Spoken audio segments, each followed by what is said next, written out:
Hello, good morning, everybody. Welcome to Sunrise Daily. I'm Chamberlain Uso. It's a beautiful Friday morning. Well, it's supposed to be. I hope it's a beautiful one. You can only hope, when you start the day. Good morning and welcome. I'm Maupe Ogun Yusuf.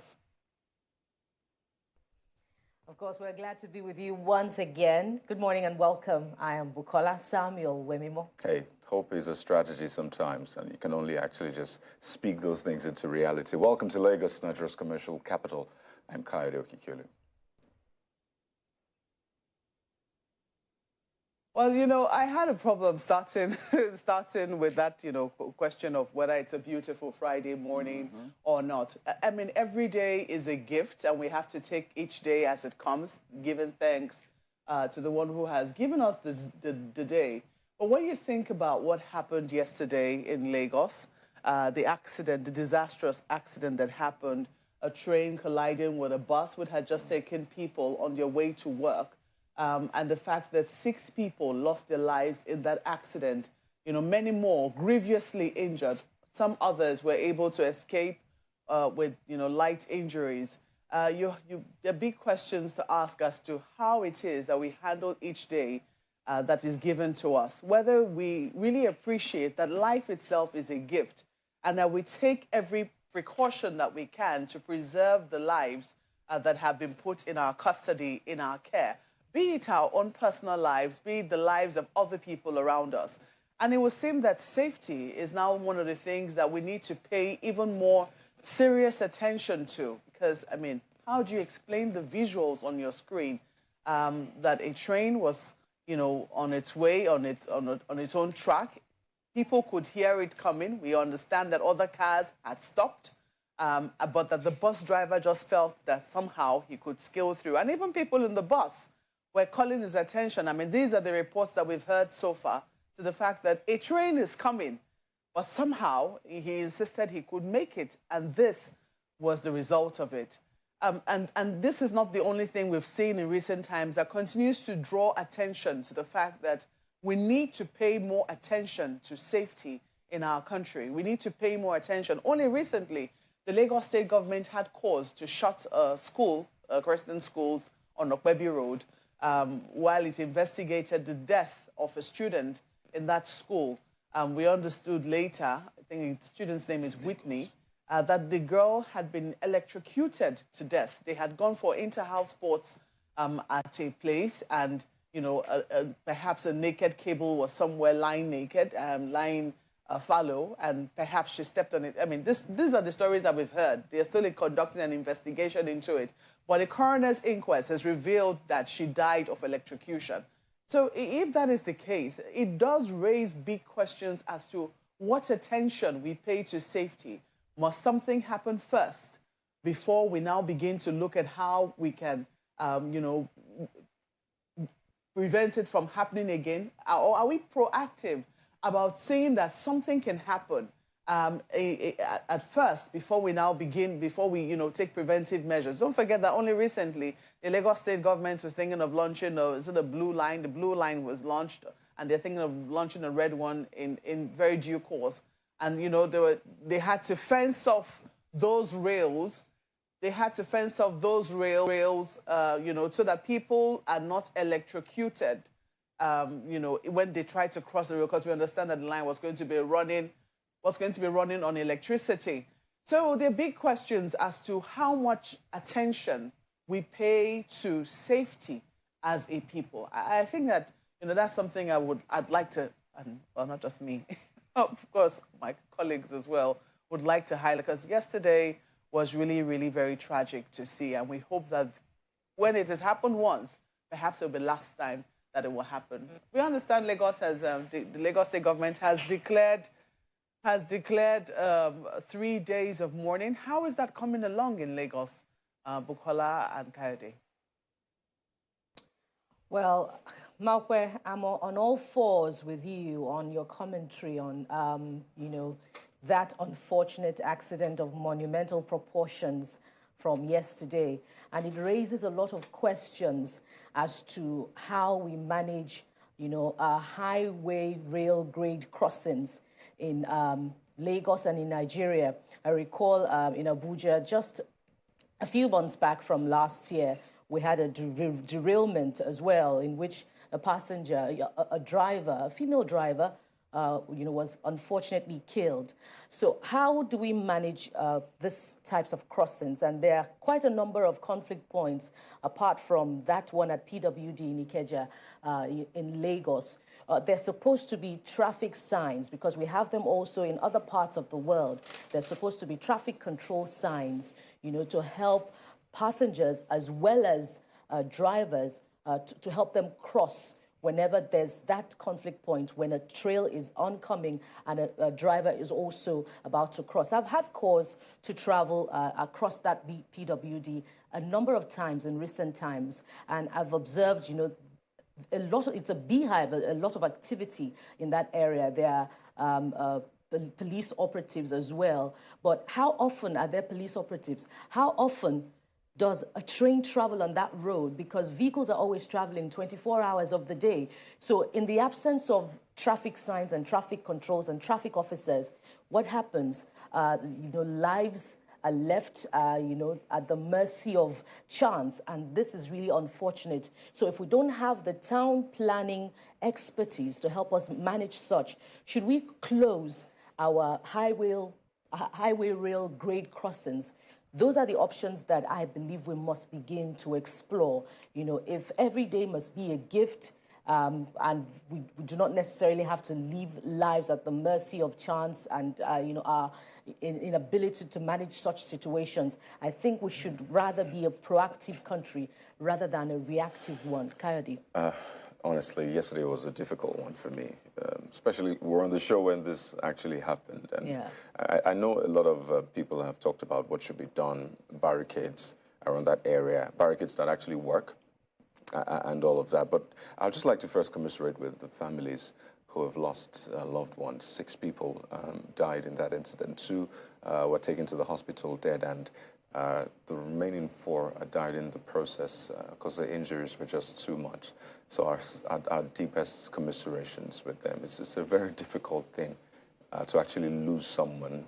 And it's been a difficult period for us nationally. So adding this to it, really, I really commiserate, in fact, we commiserate with those families. And I'd like to also appreciate the first responders. Now, when I say first responders, I mean people who were even around that place and responded first. They were not health workers, they were not skilled in that, but they actually put themselves in the line and try to rescue those people in the bus. So thank you. And I think it speaks to, that hope in humanity in Nigerians. Nobody asked, where are you from? Are you my person? No, everybody just went all out to try to, rescue those people and the health workers as well. Now, there's a lot of debate around that, but you have to give it to Lassoth. I've had to take an emergency to Lassoth, and I know people have different experiences, and that's the point I would just want to make. Yes, we need to expand our capacity, but in the light of the brain drain and all of that, the health system in Nigeria, particularly in Lagos, is challenged. So, yes, while we commend them, I know there were questions as to how the triage went. They had to use the helipad to cater to people. And, I mean, personally, I believe that maybe the helipad should be converted into another maybe emergency ward where you can have more capacity to deal with emergencies. Because, lots of people who've been turned back because there's no bed space and all of that. I mean, you can have the helipad on top of a building and all of that. And this is just a suggestion to the Lagos State government. But in terms of our safety and emergency management, I think every Nigerian should try as much as possible to be conversant with, safety. I know offices, there's OHSE, Occupational Health and Safety Environment and all of that, but everybody should actually be aware of safety first, okay? All the rush to try to beat traffic, to try to beat the queues, I think it should actually end. We should taper down on that, because your action or inaction, as the case may be, might cost a lot of people their lives. And look at what happened. So it's mixed feeling for me. I just hope we learn from this. Back to you, Abuja.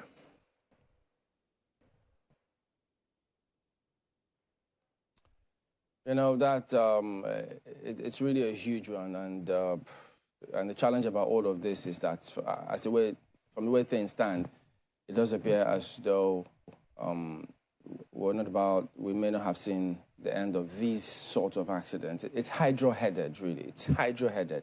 The big question about safety and how we handle all of this across board, it is huge. And yeah, much as you guys have highlighted a lot of what needs to be done, what is being done, but look, there's just so many perspectives to all of this, from the drivers, how we use the road, how we are certified to use the road, what kind of punitive measures accrue to or apply or to those who use the roads or those who default, from the authorities ensuring that the proper things are done, which raises more concern now, even though, yes, we're all happy about development, infrastructural development, but in Lagos, the high-speed rail that's about to come to stream, the electrified ones, the road tracks electrified,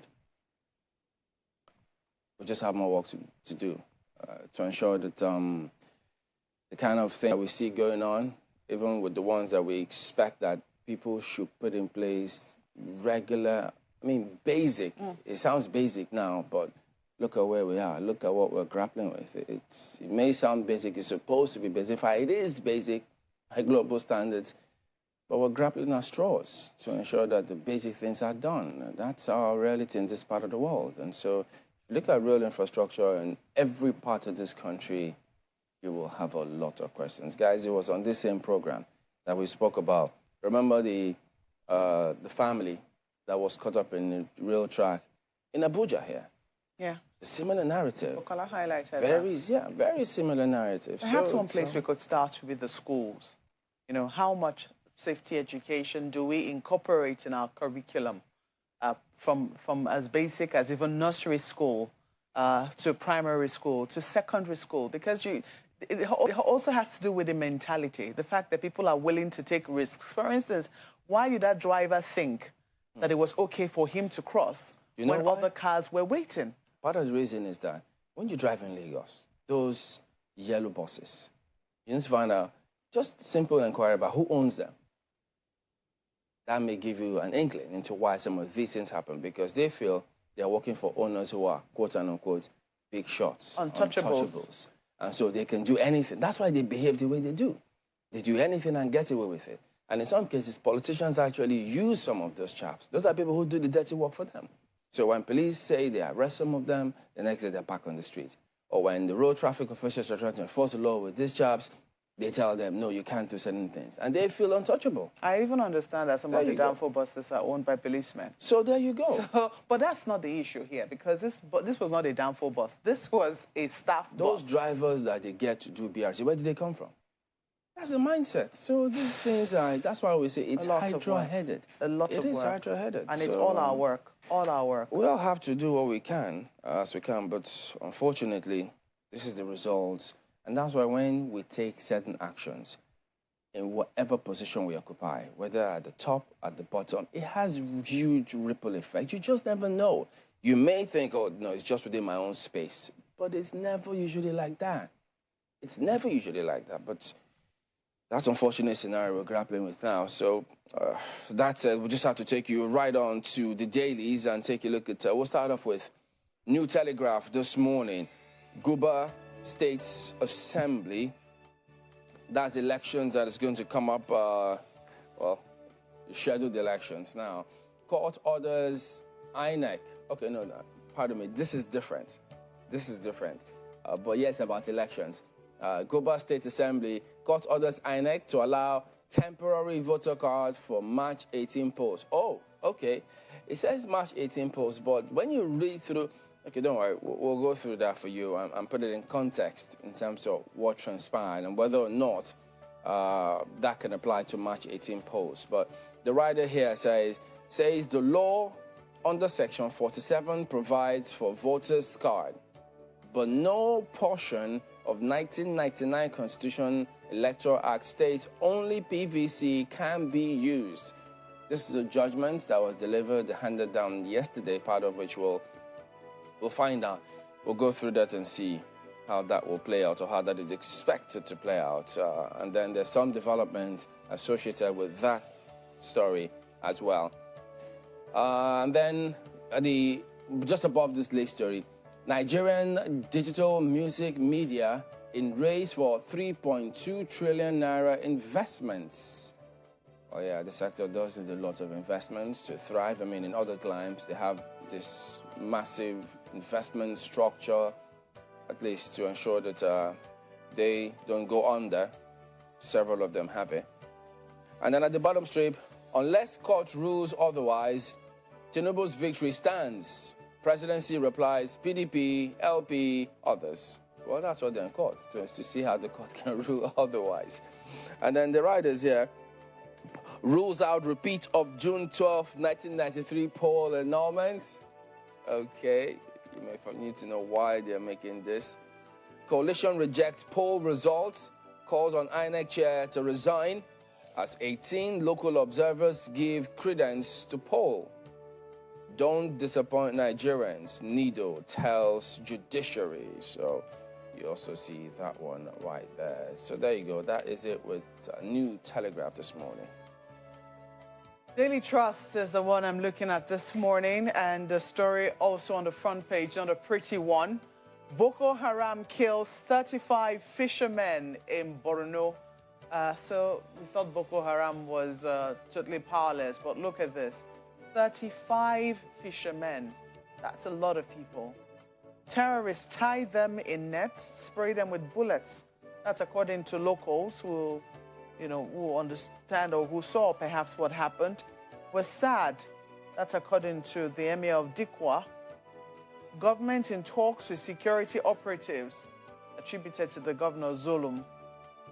You also see there are a number of other stories there, but there's a picture to show you a condolence visit there being paid to the family or to the families of those who lost their lives, the fishermen who were killed by Boko Haram in Borno. Look at this. They also have the story, 6 killed, scores injured as train crushes BRT in Lagos. Buhari, Gbajabiamila, Sanwo-Olu mourn. Train passengers worried over rising accidents. Federal government begins probe. So that is also at the bottom there. INEC kicks as court okays 2 to use temporary voter card for voting. So that story is also there. We'll be digging in a bit on that for you in a moment. A number of stories just beneath the nameplate. Nigeria records 1.2 trillion naira surplus as foreign trade hits 52.38 trillion naira in 2022. Election postponement, voters, parties express mixed reactions. That's also there for you to look at. Shippers Council, FAN, others score low on ease of doing business compliance. Page 20 is where you find details. I imagine that in the coming days, we might get a response from the Shippers Council and perhaps FAN as well, because that certainly is not a flattering story on the state of shipping and aviation in Nigeria. Let's leave it there for Daily Trust newspapers. And flip to This Nigeria. This Nigeria also focuses on, our first story that we commenced the program with today, and that's the train bus collision in Lagos yesterday. Look at the big story. 6 die, 79 injured in Ikeja train mishap. Lagos declares 3-day mourning, calls for blood donation to victims. Speaking of which, if you're around that area, particularly the Lasuth area in Ikeja, you can just, make an effort to make life easier for those who have been injured by donating blood. It will be very welcome at this time. Sanwo-Olu, Jandor, Rhodes Viva visit scene. Buhari sympathizes with victims as Safety Bureau commences investigation. You'll find all those details inside page 4 of This Nigeria. And of course, you can see the aerial view of that very, very tragic derailment yesterday. This picture speaks volumes. Okay, away from that big story now, let's move to other stories. This one just underneath the big story. Troops recover over 10 million naira from bandits, collaborators, as 1,332 terrorists surrender. Find details on page 7. Nigeria's external reserves hit lowest level in 12 months. What's the figure now? Last time we checked was hovering somewhere around $36 billion. but you'll find details on page 17. And right at the bottom strip, look at this one. It's a caution to INEC. Don't repeat February 25 episode in governorship assembly elections. APC urges INEC. We no longer have confidence in commission. That's ascribed to the Labour Party. That's on page 5. Let's leave it there now for this Nigeria. Well, Vanguard leads with this shift in state and the State Assembly and Guber polls. APC, Labour Party, IPAC, others disagree.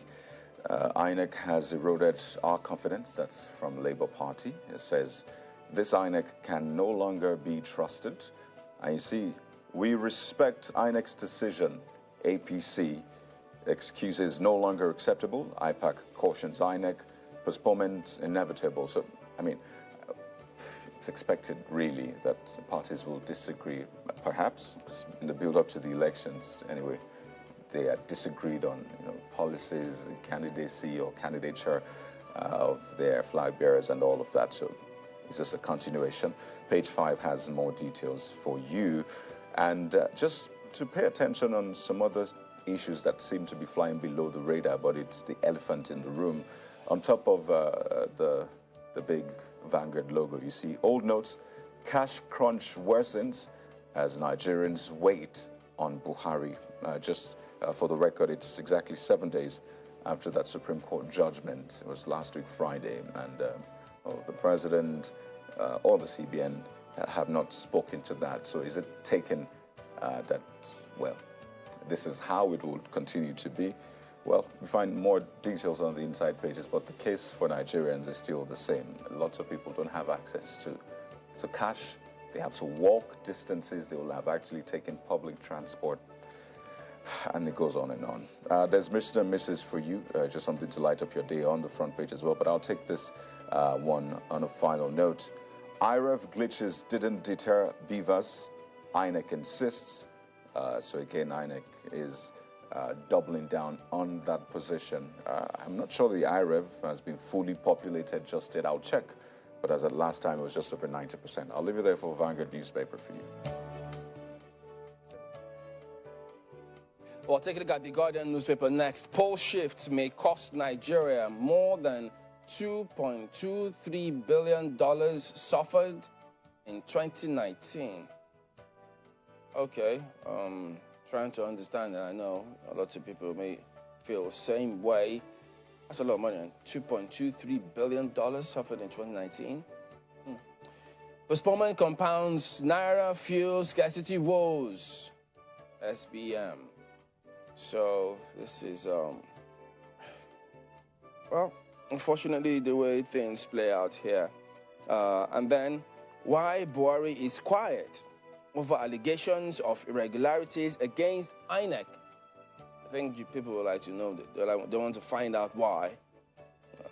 March 18 polls, excuses no longer acceptable. IPAC cautions INEC. Aburi, INEC has eroded our confidence. Protect integrity of data from beavers, APC tells INEC. INEC kicks as court orders commission to allow 2 Nigerians vote without PVCs. And lots of things going on, even in several other quarters about the Naira, the old Naira. Several people still coming up with the narrative that they're still being rejected in some quarters, and you still wonder, why should that even be the case after the court has ruled on that matter? One does never cease, isn't it? Despite reported positive trend, palm oil industry still struggling. So raises more questions now. And then several other pieces here. Oh, look at this. Who would have thought? 1 week after, that's 1 week after Supreme Court's ruling, CBN's silence stokes confusion. You see that at the bottom strip right there. So that's part of what I even highlighted about some quarters, where people say, look, they're not accepting the currency. Maybe we'll ask lawyers now what the implication of this is, what can be done to ensure that the law is enforced.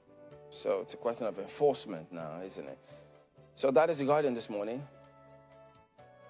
I'm looking at leadership newspapers for you this morning, and they have this latest Leadership Friday. For a moment now, I don't know, it just disappeared. Trying to see if I can quickly call it up again. Yes, I found it. It says post-postponement, governors re-strategize, woo voters with jobs, promotions. That's... Oh, dear. I've just... Okay, bring it on. Is this vote buying? Well, this counts as vote buying. I don't know how this works. Oh, wow. Governors re-strategize, woo voters with jobs, promotions. I don't know. I didn't give them employment letters already. If this works, I mean, assuming the people vote, I mean, if they go and vote because they got this, I don't know whether that will count as vote buying. If it doesn't, I mean, but there's no guarantee that it will work. Because if you had this job to give all along and you didn't give it, you withheld it, why should anybody reward you for giving them a job? You're giving them this job under what? Other jurists. Oh, boy. Did they even go through due process? What kind of jobs are they even offering? I don't know. You want to read the story on page 4 of the paper. But look at this. Tough race expected in Lagos, Delta, Kano, Kaduna, Gombe, Nasarawa, Katsina. Okay?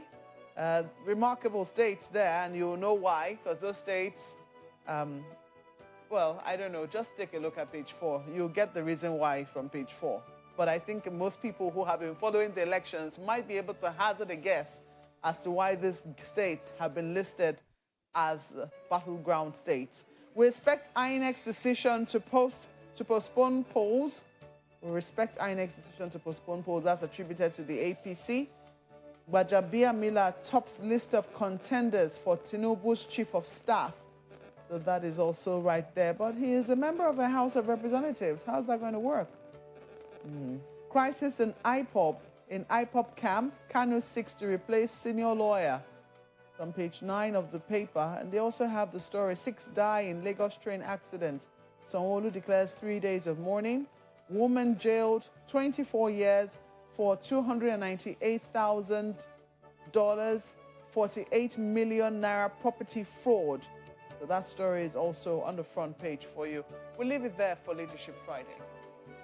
And turn our attention to News Direct. The Nigerian News Direct this morning, as always, has a potpourri of stories for you. Let's begin with the lead story. Alleged electoral fraud. Presidency breaks silence, justifies Tinubu's victory. Let's take a look at the riders.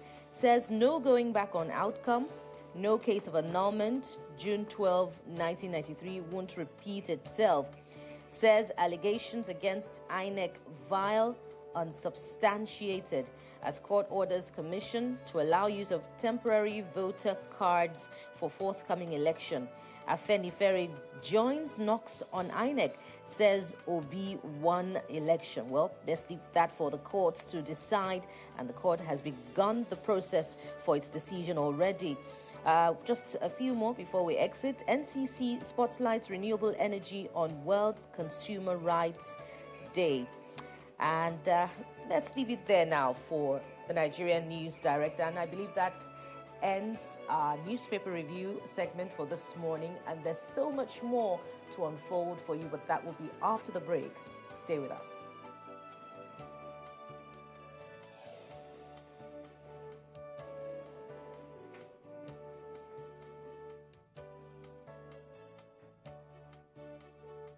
All right, well, yes, indeed, Buki. We'll be back in just a moment. Stay with us.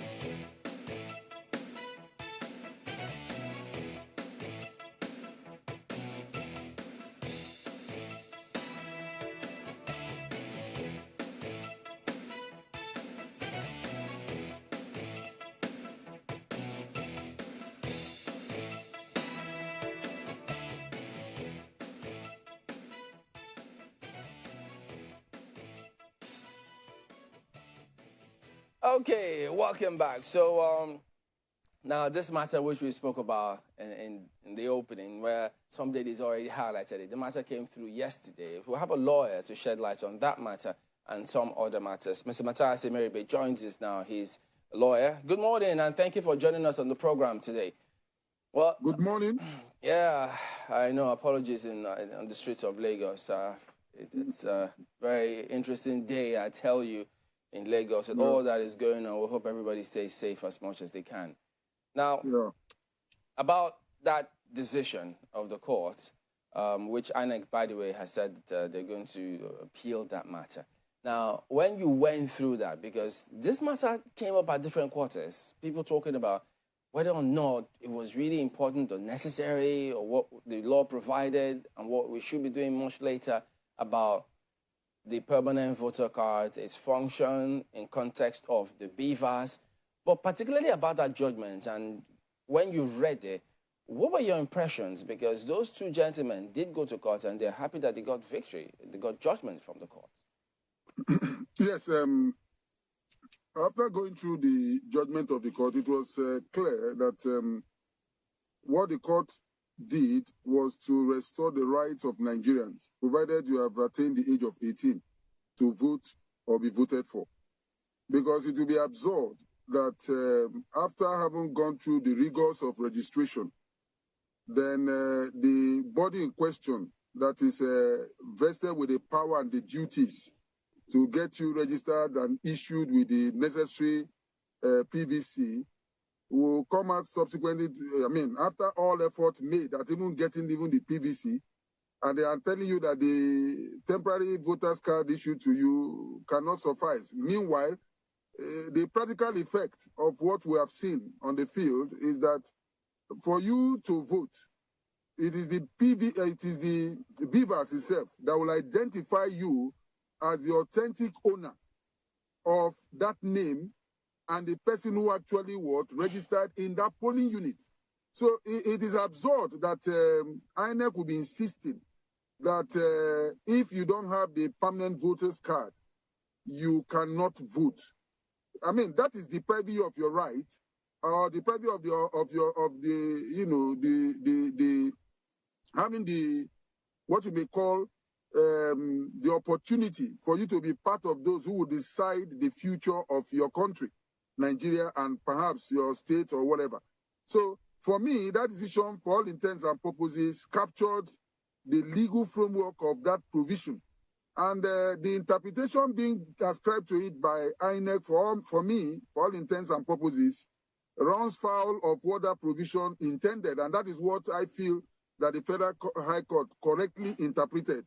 And then, of course, gave, for me, what I feel to be the right judgment in that regard. However, I know that the Federal High Court refused one of the prayers, which is where the litigant equally asks that whatever judgment they are getting thereof should also be made to be nationwide, in particular as it concerns every other Nigerian that are suffering the same fate as them. But for all the court was simply saying they didn't come by way of representative, they didn't come in a representative capacity. But for me, whether representative or not, it is a judgment that every other Nigerian can lean on, because it is binding on INEC, binding on all parties, binding on all authorities as it stands. But Mr. Meribe, how are other Nigerians, because that was an interesting part where lots of people, immediately they saw the judgment, they thought, oh, okay, so it means this can apply to us. But when you look through, and the court was specific about their position on their third prayer, how then can you say that every Nigerian can latch onto? Because I thought it was expressly provided that it was just those two gentlemen who approached the court. Yes, but notwithstanding, because what the court simply said, because I agree with the court, because it wasn't brought in a representative capacity. Because what you do is that what the court has done is to interpret the provisions under which INEC in question lean on to say that they are depriving individuals of voting because they don't have their PVC. So if that provision has been interpreted by a competent court of jurisdiction, the effect is that every other Nigerian can lean on that particular judgment as a basis of saying that this right endures in their favor. So you understand the point I'm making? Yeah. So shed a little more light on that. How can they take advantage of that? Do they have to go to court to get? No. They can arm themselves with that authority, even if they are going to the polling unit. Now, the danger there is that if they are deprived, it could form the basis of them suing for damages against INEC. Because that provision, that decision of the court, what it did was to interpret the various provisions of the Electoral Act, which by and large has therefore been given what you may call a clearer definition for all to understand. So the fact for me, I feel that it's even a surplusage for the parties that went to court to request or perhaps to urge the court to also make such a pronouncement to be nationwide concerning all of those that are suffering similar fate. I feel it is a surplusage. It's enough that what the court has done is to give what is the rightful, what you may call a declaration and the rightful interpretation to the provisions of the Electoral Act, which INEC has misconstrued by saying that if you don't come with your PVC, permanent voter card, you cannot vote. No, what that judgment has said is that, look, if you have your temporary voter's card, because what they are simply saying is that the content of what you have in the PVC, so to say, is what matters, because those are where they have front load, or should I say, you have all information concerning you loaded. Okay. That is in the biomodel, the beavers. Not the temporary voter's card and the permanent voter's card, they're almost doing the same thing. It's just that, according to the court, you are looking at the form and content, or should I say the substance, so to say. So when people now, because Section 47 of the Electoral Act, which was cited there, 47(1), which says, a person intending to vote in an election shall present himself with his voter's card to a presiding officer for accreditation at the polling unit in the constituency in which his name is registered.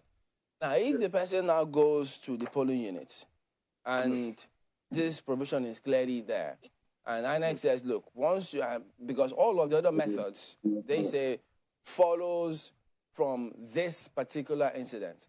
When you present your card, then all the other processes can kick in. Now, they're saying, look, if you don't do this, the other processes cannot kick in.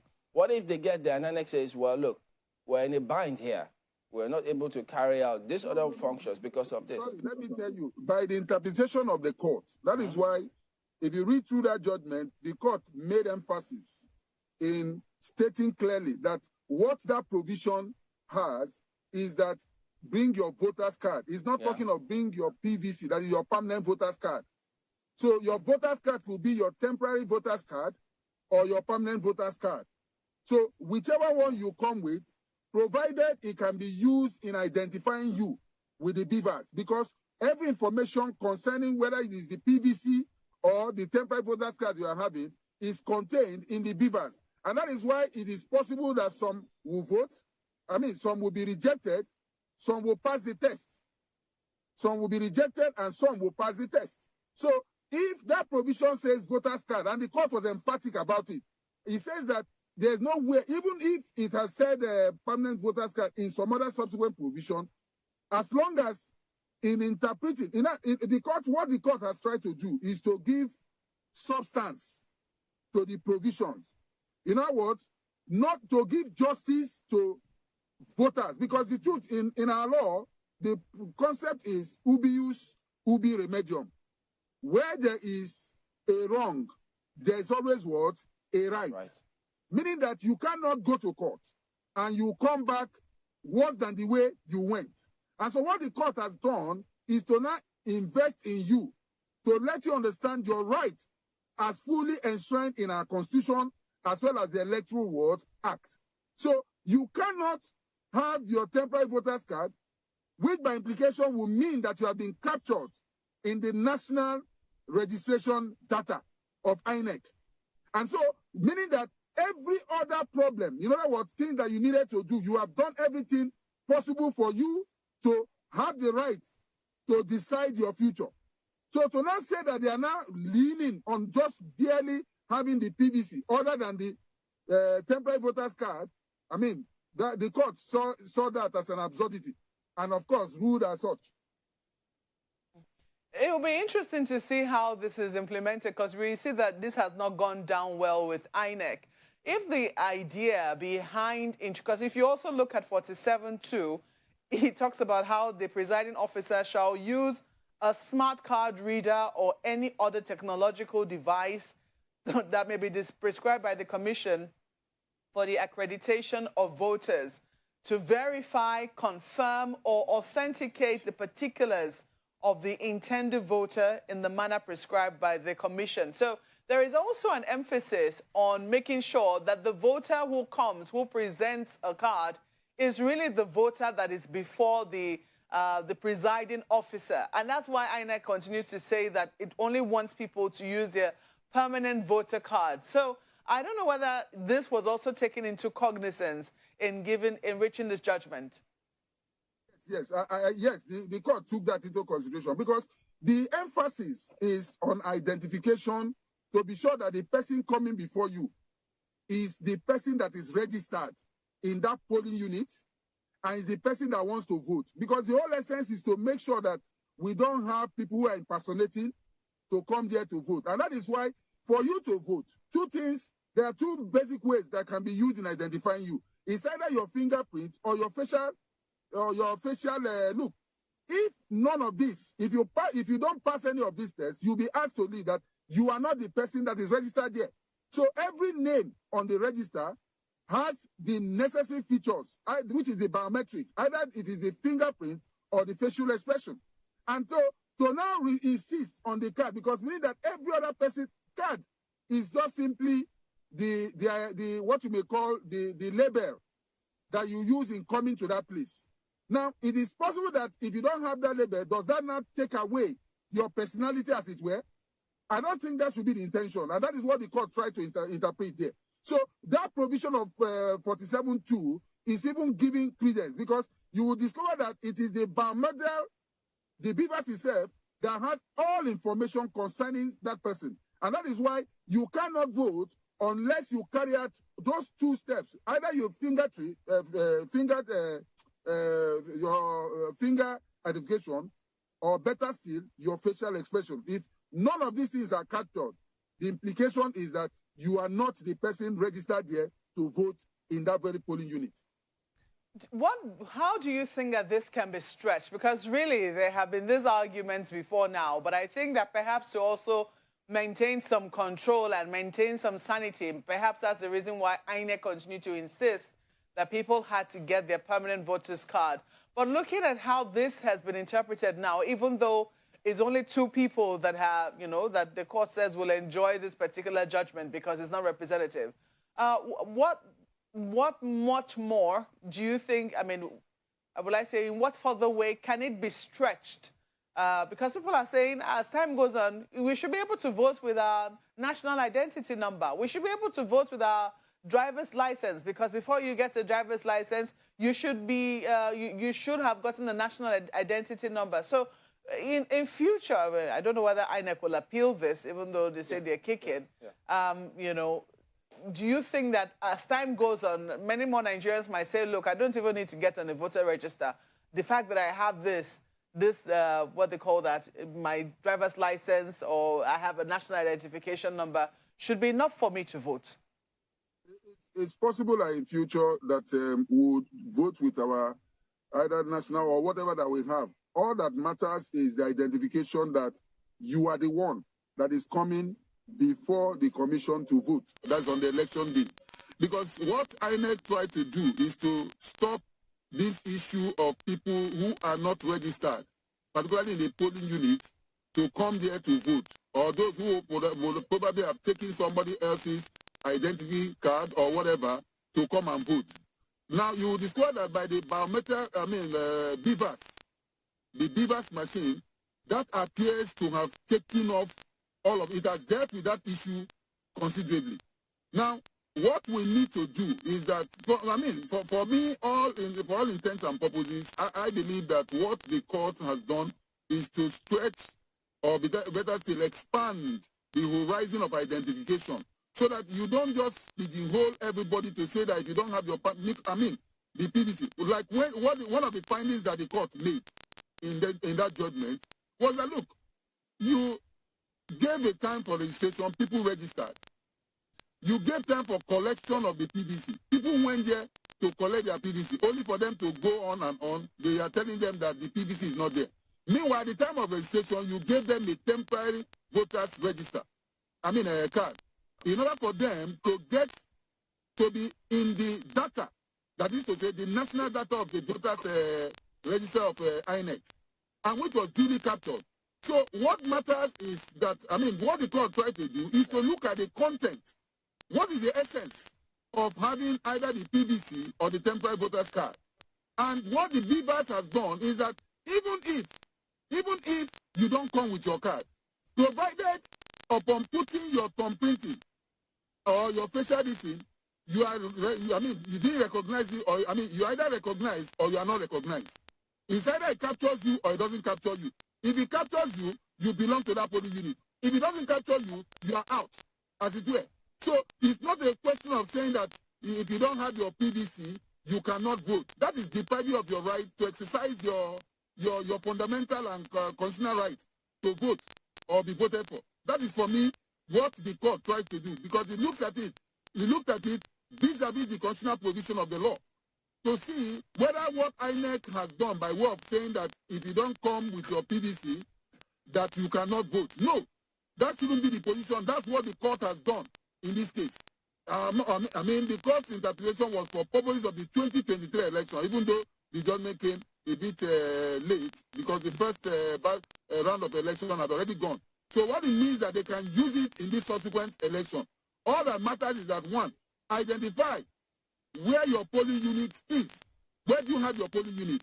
Once you have your polling unit, they can arm themselves with that judgment. They can go to the polling unit and they'll present it for identification purposes. And for the question of what the court, what the polling officer will only do is to take your biometrics, either your fingerprint or your facial expression. If it captures, all well and good, you pass the test to vote. If it doesn't capture you, you go. Because on the election day, there are people that even have their PVC. They couldn't vote. They couldn't vote. Why? Because it didn't capture their fingerprint, nor did it capture the facial expression. So it means that they are not registered in that area or in that polling unit, as it were. I'd like to explore the point you made, and in order not to cause confusion, just to be clear on it as to how this can be stretched. Because the plaintiffs in this case, Koporola, Olusegun, and Wilson Orwell, according to the judgment, are the ones that can enjoy, if I can use that term, the judgment that came out of the court. And to speak further to that, the court took into consideration perhaps the peculiarity. I don't know if you can hear me, Mr. Merribe. I'm hearing you. Go ahead. Okay. I think the court also took into consideration the peculiarity of their case, which the current litigants had before getting judgment. Everybody should go to court. Just imagine how the court will look like. No, that is not so. That is why if you go to section 287 of the Constitution, this judgment is binding on all authorities. And INEC is one of them. Just to be clear, Mr. Merribe, on all authorities. Pardon me, because not everyone is a legal practitioner. Let's understand what this, what this representative capacity means. Because again, the court was quite clear on the third order, saying that this suit, having not brought in a representative capacity, I find myself unable to grant any relief pursuant to Prayer 3 of the plaintiff's application. Now, Prayer 3 specifically says that any order the court may deem fit for all other Nigerians who are like the plaintiffs and have not gotten their permanent voters card as the court may deem fit. So it was specific, saying I'm not going to grant that. So help us understand, what does this representative capacity mean? Now you discover that when you are talking about representative capacity, what it means that at the time the action was filed, they are filing not only for themselves, but on behalf of the general public, that's Nigerians generally. All those that are suffering similar fate with him. That is what you mean to file on the representative capacity. And for you to do that, you must show and evince evidence that you have the right to do so, or better still, you have the consent of every other person to do so. Now, since that was not done, it will be absurd for the court in question to move forward further, because, mind you, that third prayer was a discretionary prayer. It was a prayer sought for, asking the court to just exercise discretion to either give or not to give. That's why I say, if it may deem in the circumstance to award. So, having not proved that you are coming in a representative capacity, the court is not at liberty to move and say, okay, I agree with you. This thing affects every other person. Not until you know that every other person has that same problem, would you now proceed? Because the court, as a general rule, acts based on facts that is presented before them. And to the extent of that judgment, it is the fact that those two people presented that gave rise to the judgment that the court gave. But that is not to say that those who have similar problems or issues, just like I said, all Nigerians cannot begin to move and say, go to court, that is individually, start asking the court to give them award. No. For all intents and purposes, what this court has done in respect of the provisions of the law is to interpret it and say, this is how this thing should be interpreted. As long as your fact falls within the realm of what these people suffer, you can equally enjoy sin. But the court cannot move about and say, look, this suit was filed, haven't made this order, is also binding on every other Nigerian that has similar thing. No, because the action was not instituted in that representative capacity, that capacity. But, you know, I find it's quite interesting because, the court says one thing, you agree to that, and then you say that Nigerians can take advantage of it when indeed you also agree that it was not brought in representative capacity, and the court was quite clear.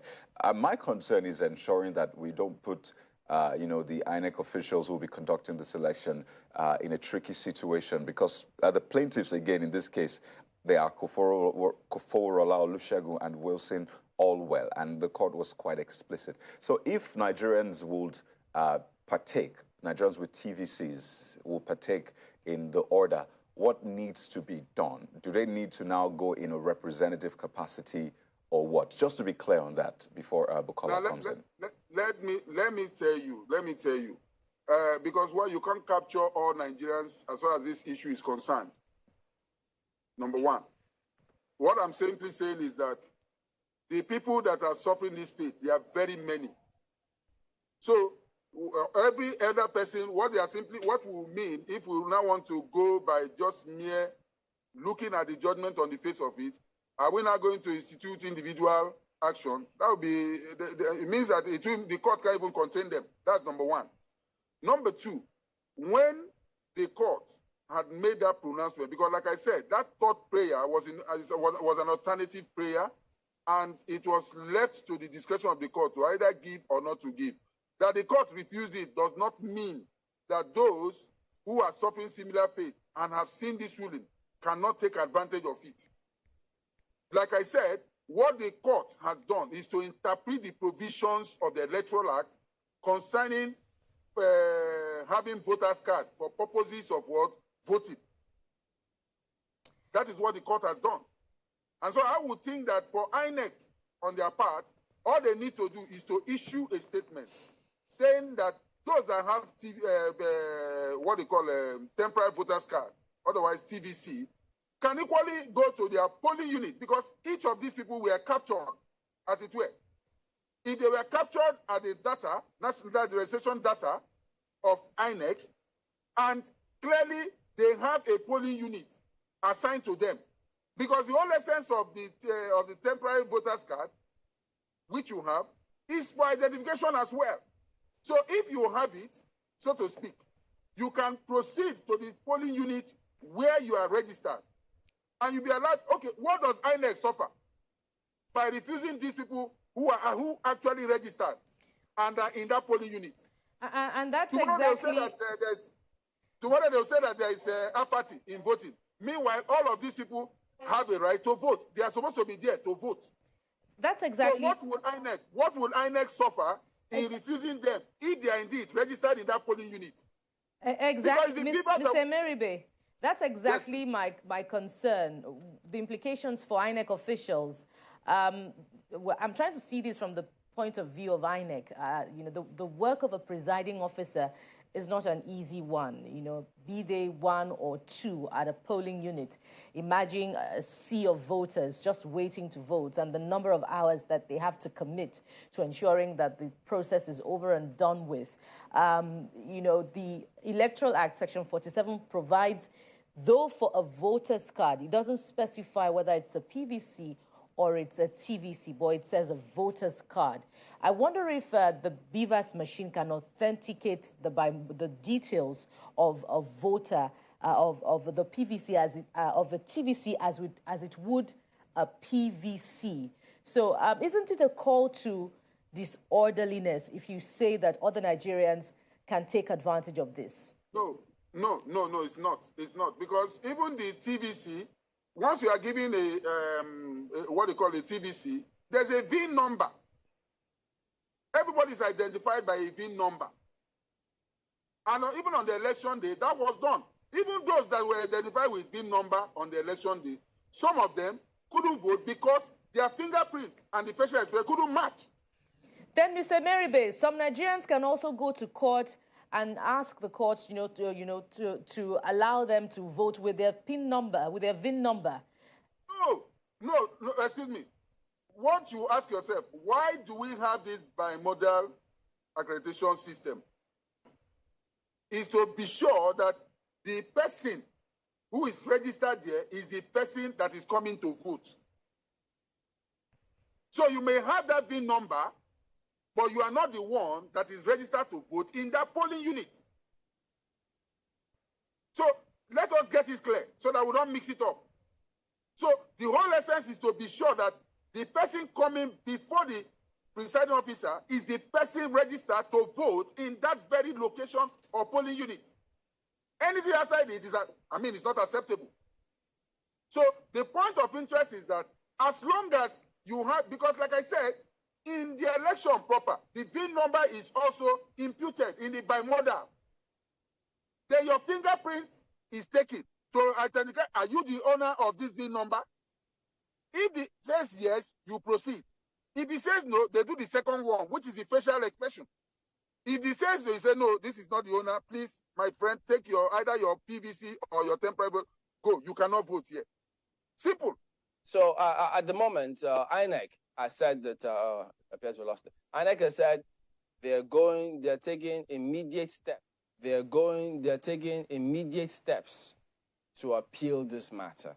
So, Mr. Meribay, I don't know if you can hear me. They say, so does it mean then, since INEC is saying they're taking immediate steps to appeal this matter, if the information is not out there that they've successfully or that they've gone ahead to appeal, it means that these two persons, and who knows, any other person who suffers the same fate, can go present their temporary voter card and should be allowed to vote. Is that right?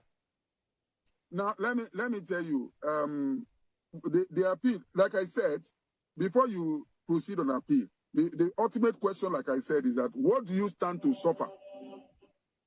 What do you stand to suffer if this is allowed? It's a simple question that you ask INEC. What would they suffer if this is what allowed? Because if you cannot show what you will suffer on appeal, then don't even waste time going there to using taxpayers' money to go on appeal. You must show that by allowing the TVC, that is the temporary voter's card, for those that have it to vote, that you are going to suffer enormous damages, so to say, or irreparable damages, then we will not start talking. But as far as I'm concerned, I've looked at it. What do they stand to suffer? Because all it requires is that for those that have their TVC, just go there. Yeah. If you are then, after all, those that have PVC, many of them, some of them that have their permanent voters card, they still did not vote because their biometrics did not match. So that's simply what we're talking about. Unless they are not going to use the BVAS. As long as the BVAS will be used, that is why they call it the game changer. I guess we'll wait and see how this plays out in the courts, because when you say, INEC, what will you suffer? Don't waste taxpayers' money. Basically, INEC, even though you have the money, your money is not your money. Your money is taxpayers' money. So they need to be cautious how they approach all of this. But we do appreciate your perspectives and time this morning, Mr. Matase Meribe. Thank you for your coming on. Thank you. All right. So let me see. Before we move on to the next focus, let's find out if Mr. Victor Patola, is able to join us. Do we have him, guys? He was actually one of those who went. Okay, I'm not sure we can. Okay. We'll be back in just a moment then. Join us again.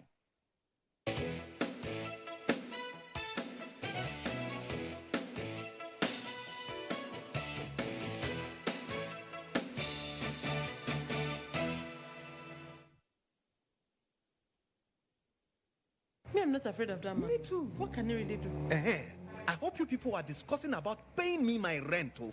Oga landlord, calm down. We are discussing about the upcoming elections. Nonsense. Don't tell me to calm down.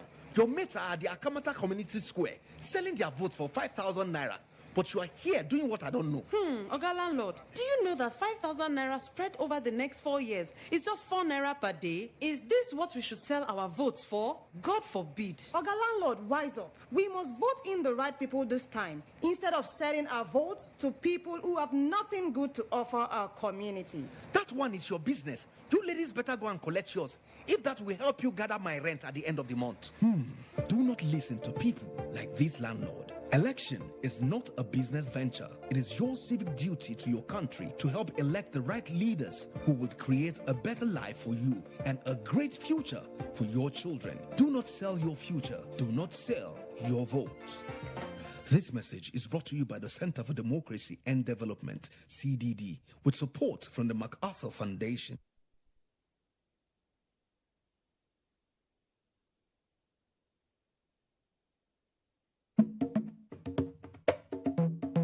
What is really happening in Akamata market? It seems these people don't want the election to hold. I hope you're broadcasting to the world must hear. No. Is that how you people share sensitive news like that without verifying it? If I may ask, which news platform published the news? Jojo sent it though. Jojo?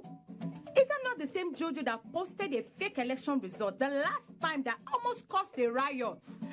You know they forget something. No. In this election season and after, one must be very careful. Or do you want to set the country on fire? Haba. Fake news is a threat to a free and fair election and to peace and security. So, before you share any news, check to be sure the source is credible. Check if there are supporting credible sources. Read beyond the headlines. Check the author. Check the date. Check your biases. Ask an expert or send to a fact-checking organization for confirmation. Say no to fake news. This message is brought to you by the Center for Democracy and Development, CDD, with support from the UK government. Every prolific organization needs strategic leaders who can turn challenges to opportunities. And thus, Texam invites senior executives to our online executive development program, Strategic Leadership for Enduring Impact During Volatile Periods, to develop a high-performance culture and win. From April 15 to May 6, the 4-week masterclass aims to equip leaders and their organizations with critical core competence. The cost is 1,836,750 naira after discount.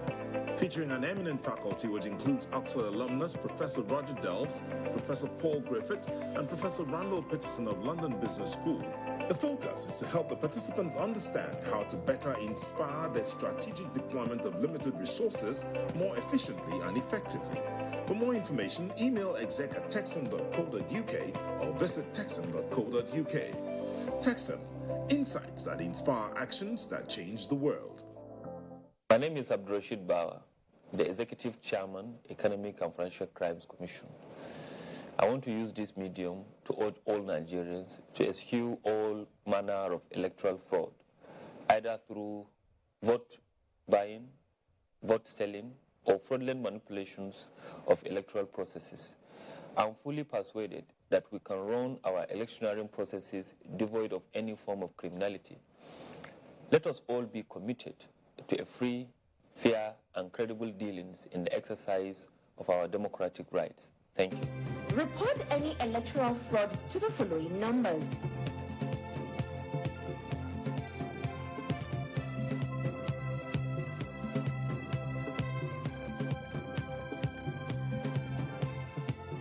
can also send any relevant information to info@efcc.gov.ng or to all our social media platforms at official EFCC. Also, use the EFCC mobile app, the Eagle Eye, to report. This our landlord and his wives happy fight for Africa, Sha. Chai, no mind the man. With that in nose like our Market Square Junction. Una don't start this now gossiping again, Abi. Okay, Una met the Akamata Community Square. They sell their votes to politicians for cool 5K. Una sit down here, the mumu una safe. It's all right. Omo, make we sef go collect our own cash. Collect waiting. God forbid. So you want to sell the next 4 years of your life for 5K, Abi? Well done. You sabi say this 5K now 4 naira per day for the next 4 years. Make una get sense now. Haba. No nonsense in they talk. Make month end the rich. Make una no pay me my rent. Na that time I go see fire. Make una know they listen to people like this landlord. Election no be business. Now your civic duty to your country to help elect the correct leaders. Them we go fit create better life for us and no go get future for our children. Make you no sell your vote. Cause if you sell your vote, now your future you don't sell be that. This message now from the Center for Democracy and Development, CDD, with support from the MacArthur Foundation.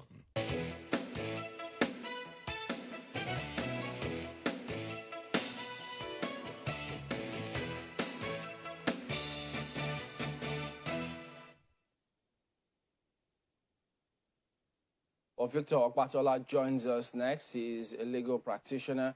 Mr. Victor, thank you for joining us on the program today. Now, concerning this matter about temporary voter cards, tell us, why did you go to court, two of you, and what was your role in this matter? Did you not have a permanent voter card? Give us a background to this. Okay, thank you. Thank you very much for having me. First, I'm the legal practitioner in the matter. I am not the plaintiff. And the reason why my clients approached me to, take the matter to court is because they felt that they have the right to vote. And with the fact that they have fulfilled all necessary requirements of the law. They have registered to vote. They've gone to their voters card collection centers numerous times, but they were not able to get their permanent voters card. So the rationale behind the suit is one, to ensure that they vote, because according to the INEC chairman, you cannot vote without your permanent voters card. Meanwhile, they have their temporary voters card, which contains the same information in which they can use to vote as if it was the permanent voters card. So the rationale behind it, the reason why the plaintiffs approached the court is because they felt they have a right, a legal right, and they have fulfilled all legal requirements for them to enjoy this right. And the negligence of INEC should not disenfranchise them from exercising their right to vote. So that's the rationale behind it. All right, so INEC has said that they are taking immediate steps to appeal this matter. Are you going to be involved? What do you think of that? Yes, I was the lawyer that handled the matter at Federal High Court. So if INEC believes the best way to go to ensure that millions of Nigerian citizens are disenfranchised is to appeal, definitely no problem. They can always appeal. It's a right. All right, Mr. Patola, we know that you have to run, but we do appreciate your time. Thank you for coming on, and all the best. Thank you very much. All right, let's switch over now to Mr. Jonathan Asake, who is the governorship candidate of the Labour Party in Kaduna State. He joins us virtually. Good morning, and thank you for joining us on the program today. We have spoken to other contestants, candidates yesterday about their quest to clinch the #1 seat in Kaduna State, and then following through, as a matter of fact, from how the elections panned out February, the presidential and National Assembly elections. So we'll go through all of that. So tell us, at the moment, because in fact, yesterday, we also did take up this matter with the PDP candidate about the question of whether or not Labour and the PDP have this alliance. Is there any such conversation as to Labour Party stepping down for the PDP, because the news was awash with everything, even though your commentary is out there for everybody to see. But that narrative, that perspective just won't go away. So Could you tell us? Because now we understand that there are some PDP members in Southern Kaduna, your particular area, who want you to step down. Thank you and good morning. It is true that the whole news went viral that I, as the gubernatorial candidate of the Labour Party in Kaduna State, have stepped down for the PDP candidate, and that my party, the Labour Party, is in alliance with the PDP. I have come on air and debunk that. My party has done the same, and other organs of the party have done the same. I want to clarify it here that there is no such time that either myself or my campaign organization or the Labour Party in Kaduna State or even nationally have had any discussion with any political party, not only the PDP, but any political party, including the PDP, that we are going on alliance. Okay. I believe that was just a orchestrated propaganda to discourage our supporters and dampen their spirit, ahead of the gubernatorial election. And I could see that generally the PDP, which prides itself of having their strong support base in the southern part of Kaduna State, has seen clearly that they have lost that support base with the emergence of the Labour Party and my candidature in that part of the state. So let's stretch it a little further, Mr. Ashake. When you say that they lost their base or they lost that support base, if you look at the results that came through, PDP won all the senatorial seats in Kaduna, and then they won 10 seats in the House of Reps. APC got 4, Labour Party has 2. So who's stronger? Doesn't that indicate that PDP may have, from these results, they had a way better showing than Labour? But we check the general results. You check. I'm talking about Southern Kaduna here. And before this time, from 1999 all the way up to 2015, if you check the results, all the PDP governors that have emerged, starting from Governor Makarfi, who had 8 years, and Governor Namadi, who took after him and had only about 2 years thereabout before he was uplifted to become vice president, and Governor Yekua, who also won, and up to the time the APC took over. The PDP always harvested its winning votes from the southern part of the state. And so that part of the state has become the part that gives the PDP block votes to win. And from 2015 also up to today, it still produces the block votes. You may recall that in 2019, the presidential candidate of the PDP then, Vice President Atiku Abubakar, scored the highest votes, about 800,000 in Kaduna State, all over the nation. Kaduna got the highest votes for him, courtesy Southern Kaduna. So that is the part of the state that produces the block votes for the PDP. So with the emergence of the Labour Party, that equation began to change. So if you check the last presidential and National Assembly elections, you will see that that part still produced. We won in the Southern Central District clearly for the presidential election. 6 out of the 8 local governments, and in the central, we won 2. And so you will see that the performance in the southern part of the state was still, the best, out of all the parties that participated in that election.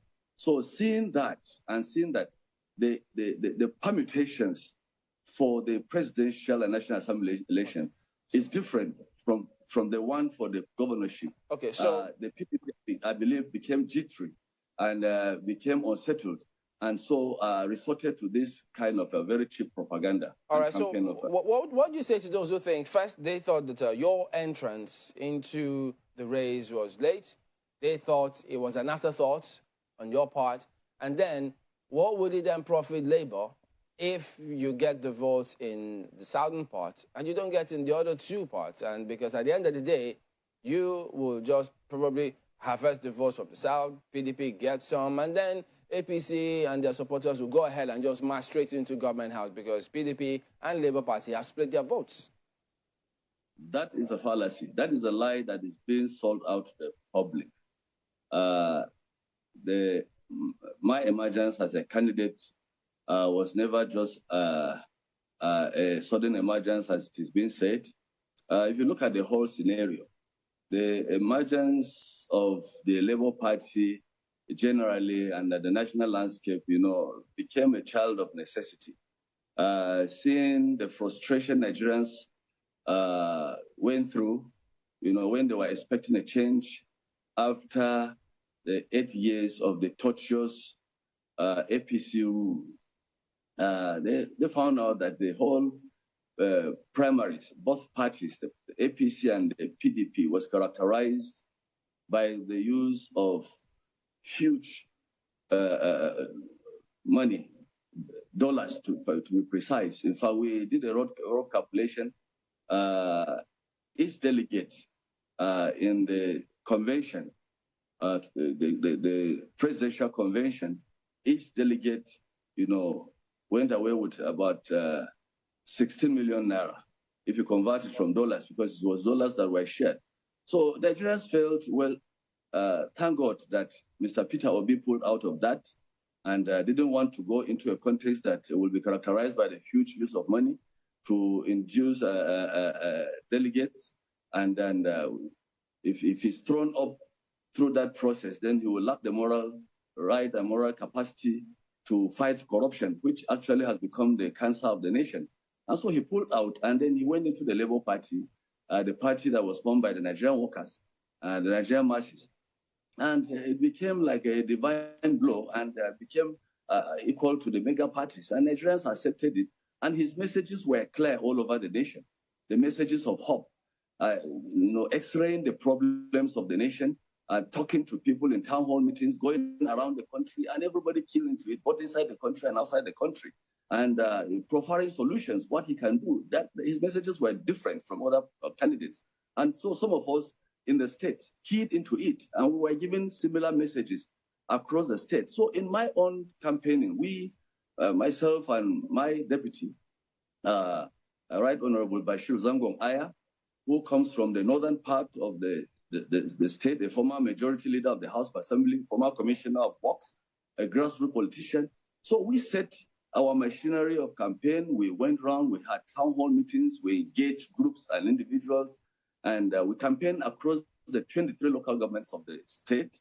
We campaigned across the 255 wards, and we find out that basically people of Kaduna State are tired.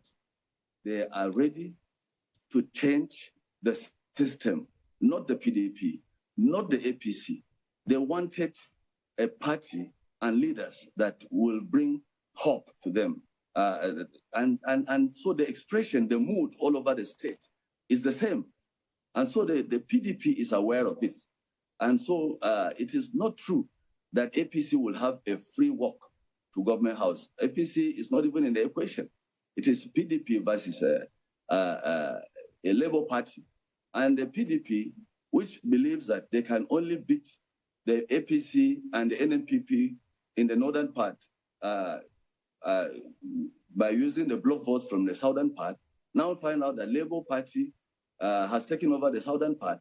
So where else do they go? They have to go and compete with the APC and then the NNPP and the PRP, and now even the ADP in the northern part. And so that became the difficult thing for them. And so they resorted to this cheap blackmail and campaign of calumny and so on against the Labour Party. But I can assure you that supporters of the Labour Party and we in the Labour Party reviewed the last elections of the 25th of February, and we saw what the lapses were, very obvious lapses. We thought in our church mind that the whole thing about beavers and direct electronic transmission of results was actually true. But we found out that it was not really true. It was not really the case. There were serious irregularities in many parts. And the Labour Party, we had the lapses of not having our agents in every place because of certain challenges. So we have put some of those things in place and ready to face the next election. And so it is the story on the ground. Well, we'll look to see how that would, materialize or how it would play out on the 18th. But I am just wondering, because you have just said now that indeed Labour Party is very strong in southern Kaduna, and I do know that you were former president of the Southern Kaduna People's Union, SOCAPO, which has been asking for certain things over a period of time. I'm just wondering, how do you intend to reach out to other, I think my colleague already asked that somehow, but how do you intend to reach out to other people who might think that Labour Party is a Southern Kaduna People's agenda? Labour Party is never a Southern Kaduna People's agenda. That is what I just said. It is an expression of hope for people that felt they have been left out. I just said it here, that we have campaigned across the local governments. And indeed, the teeming masses in all the local governments feel that they have been left out. If you look at the policies of the APC in the state, in the last 7 years, getting to 8 years now, you will see that teachers and civil servants were just sacked, in their thousands, 21,000 teachers, and most of them were not paid their entitlements. And many of them have died, and many of their families have continued to suffer, pulling their widows, pulling their children out of school. And school fees were increased by in tertiary institutions by over 300%.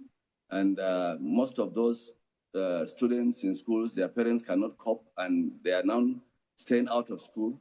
And you can only tell what that has to do with the insecurity. They become a recruiting ground for criminals, bandits, and kidnappers, and what have you. And of course, businesses have been demolished. Business premises have been demolished without providing alternatives. And because of that, small businesses have relocated out of the state to other neighboring states or to outside the country. Investors have permanently stayed out of the state, and you will see even the level of insecurity. Kaduna State has become the epicenter of insecurity, kidnappings. You can recall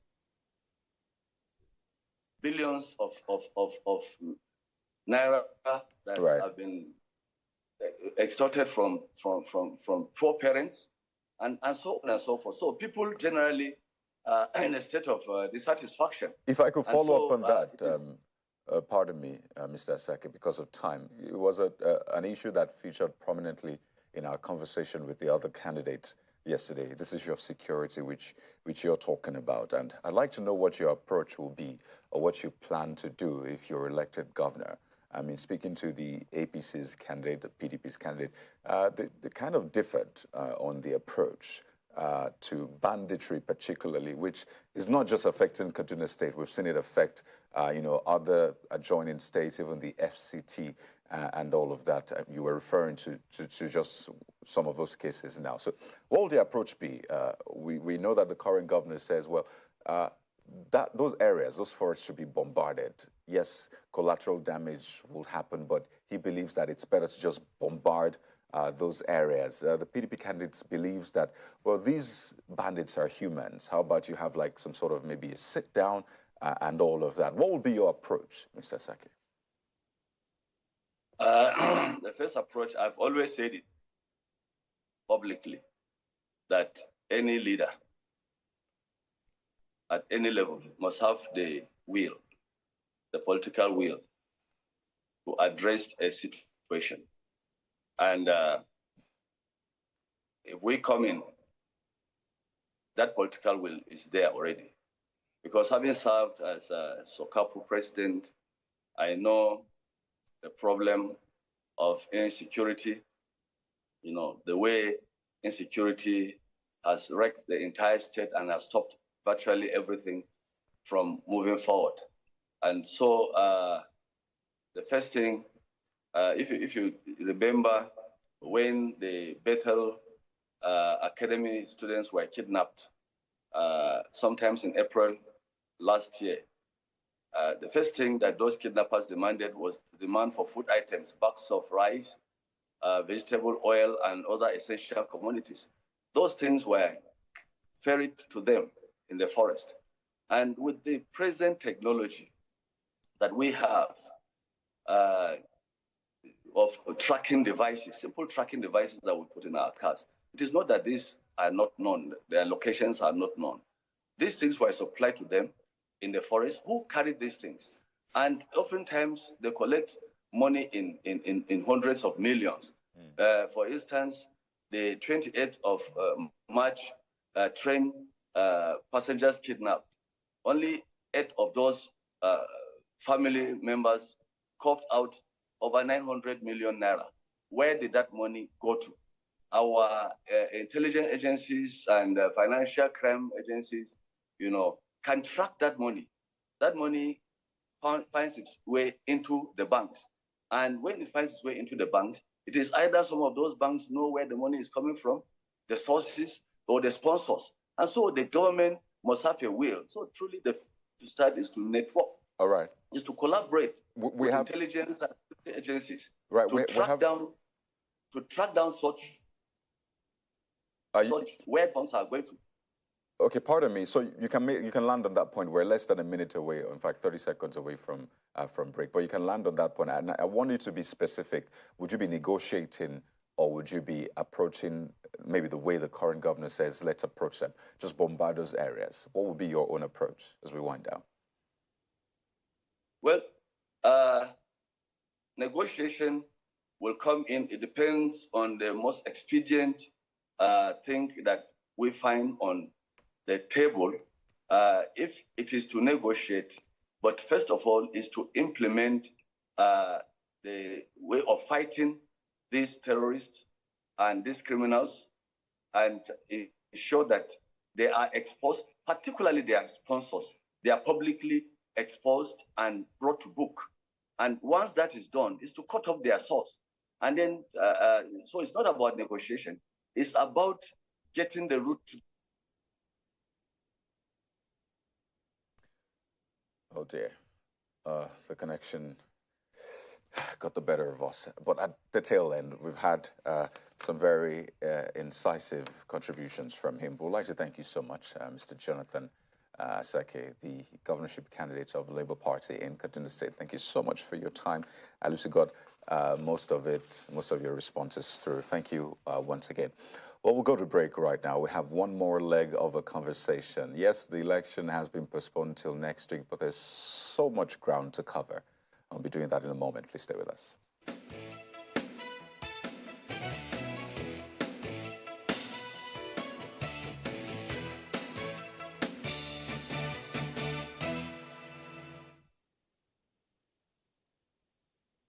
Good afternoon, Oga. Now you be the landlord. Yes, Nami. Oga landlord, me go need one room for this your house, so. Okay, sure you get work where you dey do. Yes, I be nurse. You know go they owe me be that now. Now how much be your rent, Sef? Not just 90,000 naira. Wait, this guy, where you come from, Sef? Oga, I come from Akamata. Akamata? No talk am again. My spirit and Akamata people no they ever join. Oga, wetin happen now? Come over my compound. Na so baba thing na people sabi do for that Akamata. Come over here. Haba, Papa, wetin this innocent girl do you now? Now people like you, they spoil Nigeria, Papa. I think you don't see them now. My people, they talk, say jollof rice. We dey for bottom pot today. Go day top of cooler tomorrow. As I take need you now, so you self need me. Because now one mama we get, we be Nigeria. Make we love ourselves. Because now only together we go fit to make our country better for us and our children them. One heart plus one love equals better Nigeria. Now the Center for Democracy and Development, CDD, with support from the UK government, they bring in this message. What is really happening in Akamata markets? It seems these people don't want the election to hold. I hope your broadcast it. The world must hear. No. Is that how you people share sensitive news like that without verifying it? If I may ask, which news platform published the news? Jojo sent it. Jojo? Is that not the same Jojo that posted a fake election result the last time that almost caused a riot? You know they forget something. No. In this election season and after, one must be very careful. Or do you want to set the country on fire? Haba. Fake news is a threat to a free and fair election and to peace and security. So, before you share any news, check to be sure the source is credible. Check if there are supporting credible sources. Read beyond the headlines. Check the author. Check the date. Check your biases. Ask an expert or send to a fact-checking organization for confirmation. Say no to fake news. This message is brought to you by the Center for Democracy and Development, CDD, with support from the UK government. My name is Abdurrashid Bawa, the Executive Chairman, Economic and Financial Crimes Commission. I want to use this medium to urge all Nigerians to eschew all manner of electoral fraud, either through vote buying, vote selling, or fraudulent manipulations of electoral processes. I'm fully persuaded that we can run our electioneering processes devoid of any form of criminality. Let us all be committed to a free, fair, and credible dealings in the exercise of our democratic rights. Thank you. Report any electoral fraud to the following numbers.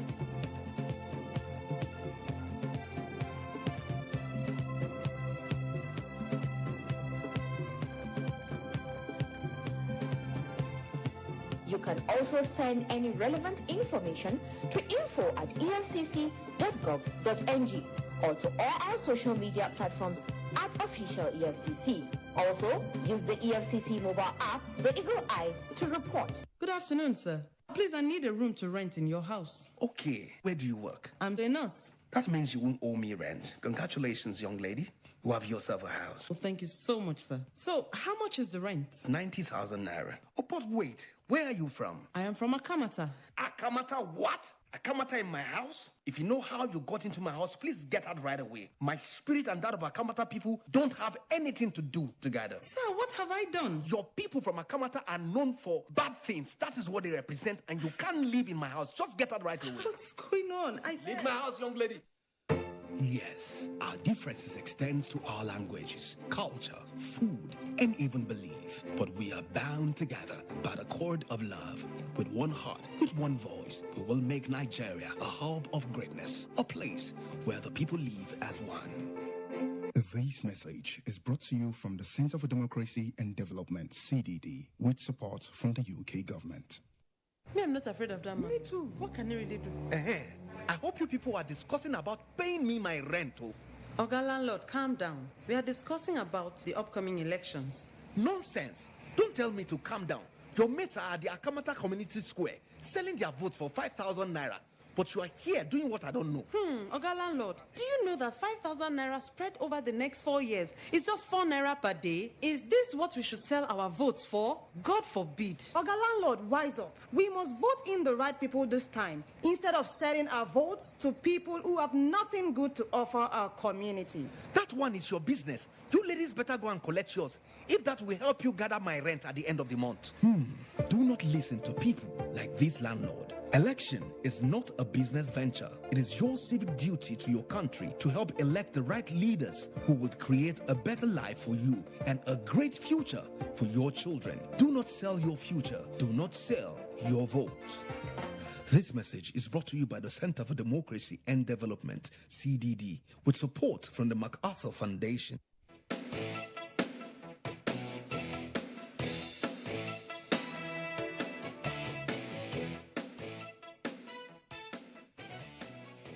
All right, welcome back. Yes, Samson Itodo joins us next, Executive Director for IAGA. Thank you for coming on. Good morning. Always a delight to be here. Morning. If wishes were horses, I'm sure many will ride for tomorrow. But that's not going to happen. It's been postponed. And so there are several people who are not happy with how things have turned out. But the thing is, it appears as though there's still some hurdles to cross. That is what we're going to talk about today. All of this electoral dispute, the timeline, what to expect. So go ahead and give us that picture. What are the key things that we need to highlight at this point? Thanks for having me. I think first it's important for Nigerians to know that the election process is not concluded. Even though results have been declared, winners have also been returned. That there is an opportunity for candidates as well as political parties to seek a redress in court, especially if they want to question the outcome of an election. And that is what is called election petition. So election petition is a process where stakeholders, like candidates, like political parties who are dissatisfied with the result of an election, submit a petition in the court and ask the court to review, a particular election, either to nullify the election or to declare them winners. So that's what election petition is. Why do you think it's important for Nigerians to know this? I mean, because we've seen this before. We've seen situations whereby candidates who were originally declared later on had their results upturned. I mean, we've had that in our history. So why do you think it is important? I mean, that's something a lot of people already take for granted in terms of their knowledge. Why do you think it's important for them to pay particular attention to it? It is important because unlike elections conducted by INEC that are regulated by the Electoral Act and INEC guidelines, now the contest is moved to the court. The court has its own rules, it has its own framework, it has its own time frame, which we will talk about. So it's important for Nigerians and members of the public to understand the process so they can follow and better engage. So there are no sort of misinformation out there in the public, but to also help them moderate their expectations, because often we misinterpret court judgments, and that could be a recipe for political instability or violence. So it's important that they understand this process, which is why, we're focused on explaining this process so they know, so they can follow the process. Now, there are tribunals and courts. So election petitions are a special kind of proceedings. They are not similar to your ordinary day election litigation, where you can approach any court, for remedies. Election petitions are special and they are in a class of their own. And it's not every court that can entertain an election petition. So the Constitution establishes separate tribunals for different elections. So the first tribunal, so for disputes on state houses of assembly elections holding next week, as well as the National Assembly elections that held on February 25th, there's a National Assembly and State House of Assembly election tribunal. And these tribunals are established in all the 36 states and the FCT. So that's the first tribunal, and that's the matter they are supposed to handle. The second one is the Governorship Election Tribunal. This Governorship Election Tribunal deals with matters that relate to governorship elections. And then for the presidential elections, where you have petitions against presidential elections, the Court of Appeal has the authority and what lawyers call the jurisdiction to entertain petitions on presidential elections. But you have another tribunal which has to do with the Area Council Election Tribunal, which deals with elections into local government area councils in the FCT based on provisions of the Electoral Act. So these are the courts. So the first step is you've got to identify the tribunal with the authority to deal with any petition on these elections. Now, if we move to the next slide, if you're going to question any election in Nigeria, it has to be based on a valid ground. Okay. And this ground needs to be recognized in the law. And this is where, Nigerians also need to pay close attention. That it's not everything that happens on election day that forms or constitute a ground for questioning an election. There are three major grounds in the 2022 Electoral Act. The first ground is non-qualification. You've got to establish that the person who is declared a winner in an election does not qualify, and does not meet the constitutional requirements for contesting for that office. And there are four major criteria or qualifications. The first one deals with citizenship. You have to be a citizen of Nigeria. Then there are also age restrictions for the president. You must be 35 at the time of the election. For governors and senators, you have to be 35. And then for House of Reps and State Houses of Assemblies, you have to be 25 at the time of the election.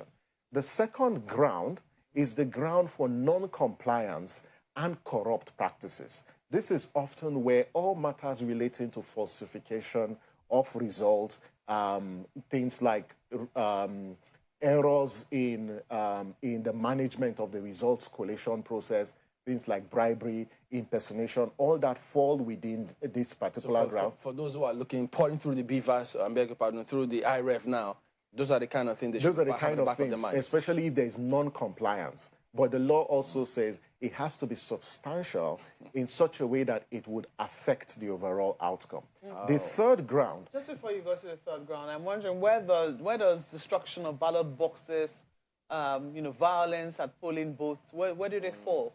So all that falls within ground 2, where you have corrupt practices. But you also need to demonstrate and show that it confers undue advantage to the person who was declared a winner.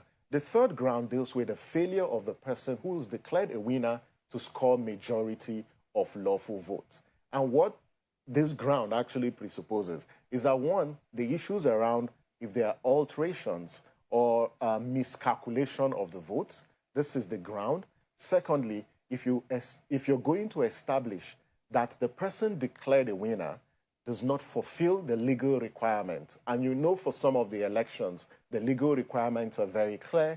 For presidential or governorship, you need to score highest number of votes, as well as the spread, 25% in 2/3 of the state and the FCT for presidential, and then for the state houses of assembly, it's 2/3, 25% in 2/3 of all the local governments of the state. So these are the grounds. Okay. Any other ground will not lead to any successful petition in the court. How much time do people have? Is that the next one? Timeline? No, I was going to ask, I was just going to highlight the fact that that's why the conversation on FCT, whether the FCT, winning the FCT is a compulsory requirement or not, will make sense. Because people, there was some controversy about, I think it's because of that will come under the third ground. And once you don't have a valid ground, even the court cannot entertain your petition. Oh dear. And that's important. I think the next slide takes us to the How much time do they have to prove this case? That's a very interesting one. And if we go to the next slide, the first thing to note is to file the petition, there's a time frame. The thing about election petition is time is of essence. And if you do not file, if you go out of time, then you can't successfully, resolve that particular dispute because time is of essence. So first, to submit a petition, it must be within 21 days from the date of the declaration of the results. For the presidential elections, the results was declared, I think, on the 28th the 28th. And if you calculate that, so it's not been 21 days yet, but you have 21 days to file. Now, once you file this in any of the tribunals, the tribunal has 180 days, to resolve that particular dispute. And it's 180 days from the day that you filed that particular petition. So 180 days, that's 6 months. So at the tribunal level, they have 6 months. If you appeal, now to appeal, so let's assume a tribunal has delivered its judgment and you are dissatisfied with the judgment. You've got 21 days, to file your notice of appeal at the tribunal. But then when the matter goes to the appeal court, and we will talk about, levels of appeal, the appellate court, and in this case, either the Court of Appeal or the Supreme Court, has 60 days, to deliver its judgment on the appeal submitted by or filed by any candidate. That's roughly 2 months. That's roughly 2 months. And lastly, if you're going to appeal the decision of an appellate court, so if you're going to appeal the decision of a court of appeal to the Supreme Court, there are practice directions provided by the court that you must file that within 14 days from the date the decision appealed against was delivered. So I think if we go to the next slide, you would see what are the appeal levels and then the amount of time that it will take. And this is where Nigerians also need to pay close attention. So for instance, if looking at appeals, so appeals for National Assembly and State Houses of Assemblies, those appeals will go to the Court of Appeal.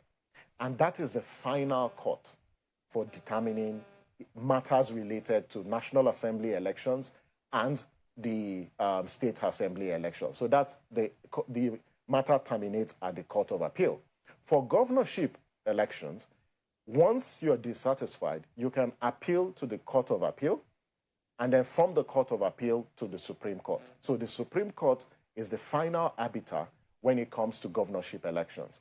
And then for presidential petitions, you move from the Court of Appeal to the Supreme Court. So these are the levels or stages of appeal. The last slide talks about the amount of time, and this is where it gets very interesting and we need to know. So if you look at on matters or disputes on National Assembly and State House of Assembly elections, it takes approximately 8 months to resolve. Remember, 6 months for the tribunal and 2 months for the appeal. So that's 8 months. So it takes 8 months, and it's 8 months from the day that the petition is filed.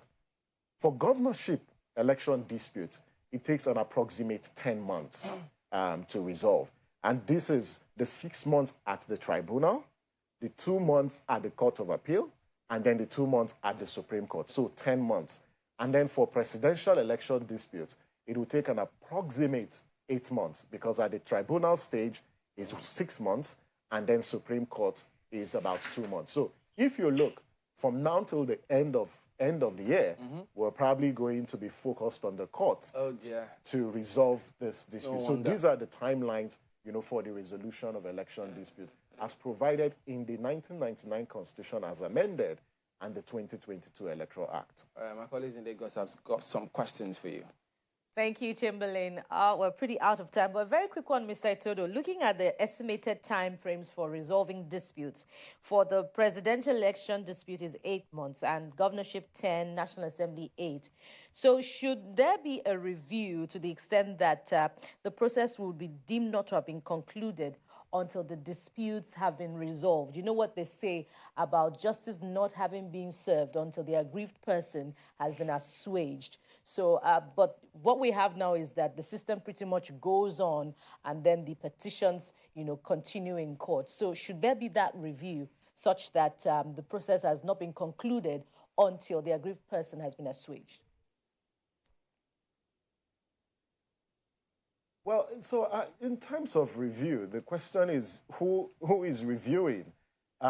For the presidential elections, as you know, Section 64 of the Electoral Act gives INEC 7 days, to review.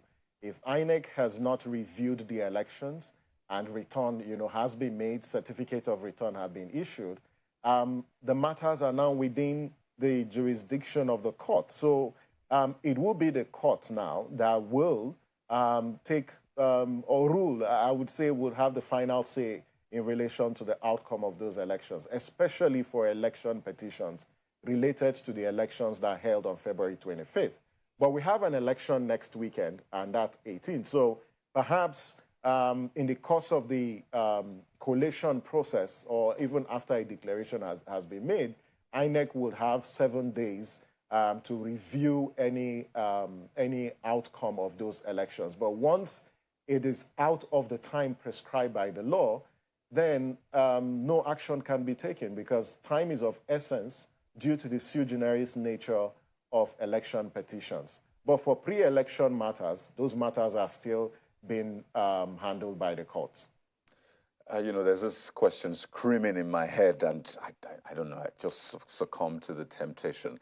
And that's the outcome of the court yesterday regarding whether or not to use a TVC, that's a temporary voter card, particularly for those two plaintiffs, Koforola, Olusegun, and Wilson Allwell. And it's raised that question again, ensuring that people are not disenfranchised. After all, the Nigerian citizens, they have registered to vote and they want to exercise their franchise. Well, INEC says they will appeal that particular judgment. But I wonder, for you, in the whole scheme of things, yes, this is not about petitions. This is about maybe voter petition in this case. In the whole scheme of things, perhaps would you say this is a right way forward, saying that the BVAS doesn't actually read the PVC itself, the plastic, as the card reader? So I wonder what your take will be on this. Now, I'm putting you on the spot, but I had to yield to that temptation. Well, I don't feel I'm on the spot. For Yiga Africa, we believe that voters can cast their vote without the PVC. This is something that we should consider after the 2023 elections. For subsequent elections, people don't need their PVCs anymore because their details are already contained on the BVAS. The only concern that we have from an election administration point of view, it is dangerous to change your guidelines and change your procedure when you are in an election. And we're in an election, and changing the guidelines in relation to this particular matter would cause a lot of confusion, and it will open up the entire process for capture and manipulation. So INEC is going to appeal, so we wait to see what the court will rule. But if you follow the trends, the courts have always upheld and defended INEC's independence to determine, the procedure for elections. But quite frankly, in subsequent elections, people don't need their PVCs to vote. They can vote with any form of identification as long as, their names are on the voters' register. And we hope that post-elections, we will have an audit and a review that inspires confidence on the minds of Nigerians. Because all these worries that INEC and other stakeholders have is whether this process will be open to capture. So that's our position on this particular matter. But I'm glad that these individuals and Nigerians went to the court. It shows that there is belief and confidence that justice can still be obtained from our courts. All right, thank you, Samson. Just before you go, the National Association of Women Judges in Nigeria, they've got a message from their president, Honorable Justice Juma Isangishi, is saluting all of them on this. This is an auspicious day of women judges, International Day of Women Judges. I mean, speaking about the courts here. So she reminds everyone that it was the UN in 2021, the UN General Assembly adopting Resolution 75274, which designated 10th March, that's today, the International Day of Women Judges. Now, that resolution, she goes on to say, invites member states and all relevant stakeholders to observe the International Day of Women Judges annually, including through education, public awareness. They want us to, everybody else, to help in promoting full and equal participation of women at all levels of the judiciary. The resolution reaffirms that the active participation of women on equal terms with men at all levels of decision-making is essential to the achievement of equality, sustainable development, peace, and democracy. Incidentally, I think I remember we have had a female CJ, and so I don't think we're doing badly on that one. But then she calls on all stakeholders, including NGOs, to assist in publicizing these issues and offering their own contribution towards their resolution. So you didn't highlight the issues. The issues include the increased prevalence of domestic violence, provisions of shelter for victims of domestic violence and sexual assault. And I think she also highlighted, establishment of halfway houses for youths in conflict with the law to give opportunity for effective and long-lasting rehabilitation, the continued practice of genital mutilation, and repugnant customary laws and challenge of widows. So quite a number of issues that she wants CSOs to focus on. So happy celebrations on this day. And Samson, thank you for coming on, and all the best. So that is the show today. We thank you all for watching. We'll see you next week. Yeah, I'm Chamberlain, so goodbye. Happy International Women's Month. I'm Malkwe Okun Yusuf. Goodbye. Oh, it's a whole month. Yes, the whole month. Chamberlain is getting tired of it already. But don't worry, it'll be time for the Men's Day celebrations very soon. Thank you for watching. I am Bukola Samuel Wemimo. We're not tired. You can have the whole year. In fact, have the world. Have a fantastic weekend. I'm Kayode Okikelu. Goodbye.